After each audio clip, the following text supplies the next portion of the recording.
In June 2019, to coincide with Pride Month, the National Society for the Prevention of Cruelty to Children launched a new service for the growing number of children with questions about their gender identity.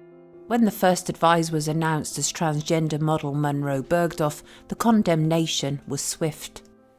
It wasn't that the detractors objected to Munro being transgender, but because Munro Bergdorf had already proven to be something of a concern for those interested in child safeguarding issues.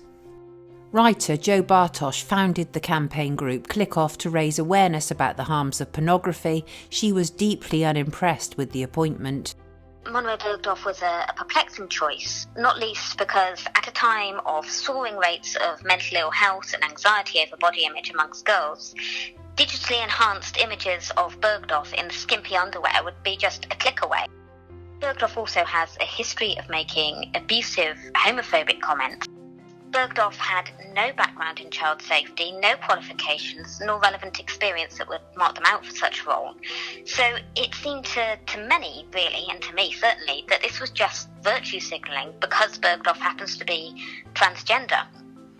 And it wasn't the first role that Bergdorf had been asked to resign from following inappropriate comments. So really, I think I was just left thinking, where was the due diligence in the appointment of Bergdorf to the role?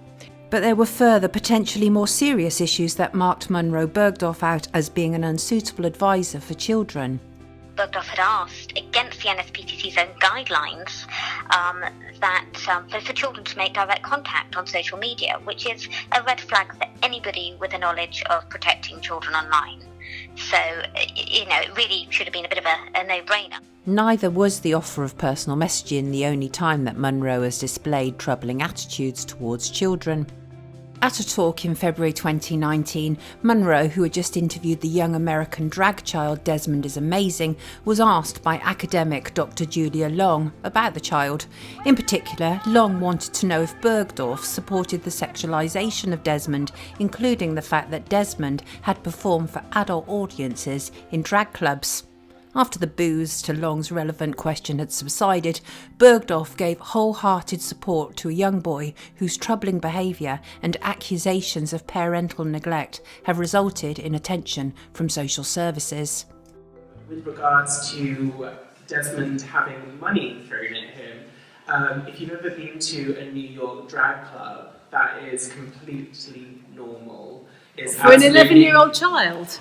Well, no, for an 11-year-old child. Do you think that's normal for an 11-year-old child to have adult men throwing money at him? All right, we need to... If you keep shouting out, we're going to have to ask you to leave. I'm asking you a question. I think that we need to be encouraging children to be themselves and doing whatever they want to do. So, for Munro Bergdorf's critics, being transgender was not the issue, but Bergdorf's poor judgment about appropriate adult and child relationships was. But before NSPCC realised the error of their appointment, they reacted badly to people raising concerns. It was after some delay, actually, that they had a change of heart and asked Bergdorf to step down. And there was clearly some internal disagreement within the NSPCC because I know that, I think it was 147 members of staff signed a letter which was published in The Guardian. But I guess rather than promise a robust and transparent investigation, they just sort of equivocated and just hoped the matter would go away. And I think there was a real sense that those who were criticising the appointment of someone who was wholly unsuitable and inappropriate were transphobic, and that wasn't the issue at all. So the NSPCC realised that Munro Bergdorf was an unsuitable spokesperson and let them go, and the attention turned to who had considered Munro suitable in the first place. The story was about to get darker. I became aware of a pornographic video that emerged on social media, and it was of a man wearing rubber and masturbating whilst apparently at work. And it transpired that the subject of the video, and indeed the man who made the video, was James Makings, and he is, or indeed was, the NSPCC's Celebrity and Talent Officer. And it was him who was responsible for the disastrous appointment of Bergdorf. So when the story broke, the response from the NSPCC was really quite shocking. They suggested on Twitter that James Makings, as he happened to be gay, that any criticism of his behaviour was homophobic. And the official NSPCC account suggested that their followers report those criticising the behaviour of Jane's makings. And I thought this was a really dishonest and shameful behaviour considering the charity's national standing. So speaking personally, as a bisexual woman in a civil partnership, I thought, as did many others in my position, that this was actually incredibly homophobic. They were encouraging the silencing on social media of those who criticised the outrageous behaviour of one of their employees who happened to be gay. And so everything went quiet. The NSPCC refused to be drawn on the fate of Makings, but safeguarding groups were concerned about what involvement he may have with children at the charity. That is, until autumn 2019, and at the persistence of author Jane Harris, the NSPCC finally responded and admitted they had dismissed Makings back in August, only no one had told the public. I think these connected episodes raise a series of serious questions, not least why the NSPCC sought to present those asking valid questions as hateful and bigoted. I mean, it was a serious error in judgment on their part for which no apology or account has ever really been offered.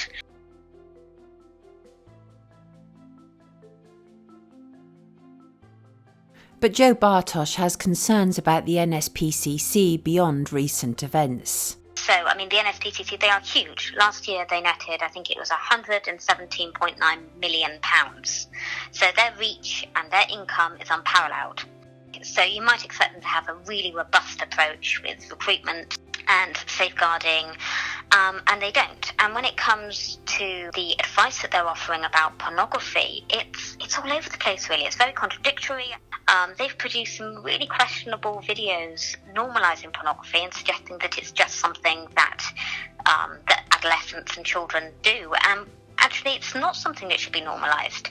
So, there was a report earlier this week about the rape and murder of 14-year-old Anna Kriegel.